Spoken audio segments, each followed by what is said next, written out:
नमस्कार मंडळींनो, आजच्या ब्लॉगमध्ये तुमचं मनापासून स्वागत केलंय। घराकडे गेलंय नाश्ता करूसाठी आणि सर्वप्रथम शिवजयंतीच्या हार्दिक शुभेच्छा। आणि आज संध्याकाळी शिवजयंती निमित्ताने भजन सुद्धा, तर तुमका या ब्लॉगमध्ये भजन सुद्धा बघू गावतला। आज गुरुवार असा मनान साबुदाण्याची खिचडी असा, यावा तुम्ही सुद्धा नाश्ता करू। दुपारी कामावरून घराकडे इले आणि बघलंय तर खाळ्यामध्ये पोलिओ डोसचो भूत लागलेलो। घरात इले आणि जेवक बसल्या। जेवणात असा पापड भात आणि सोबतच काळ्या वाटाण्याची उसळ।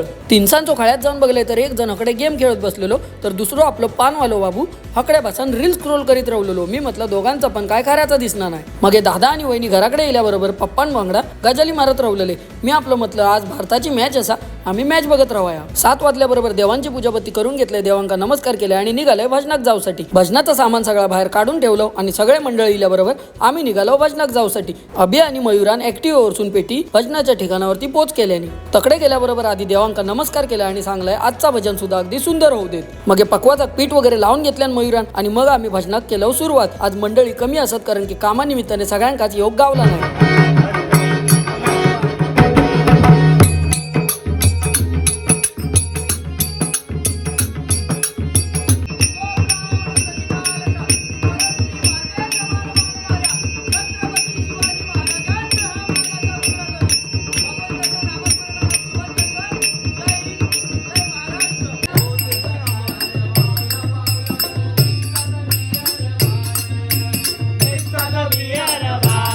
भजन झाल्याबरोबर पॅकिंग करता करता पोरग्यांनी आधी भारताची मॅच बघू घेतल्याने बाहेर येऊन बघले तर संकेत दादा आणि सागर भाऊ सुद्धा भजन ऐका गेलेले होते। तकडेसून घराकडे येले आणि भजनाचा सामान ठेवून झाल्यावर म्हटलं आजच्या दिवसापुरती पुरे झाला। आम्ही भेटा पुढच्या ब्लॉग मध्ये, तवसर देवा काळजी।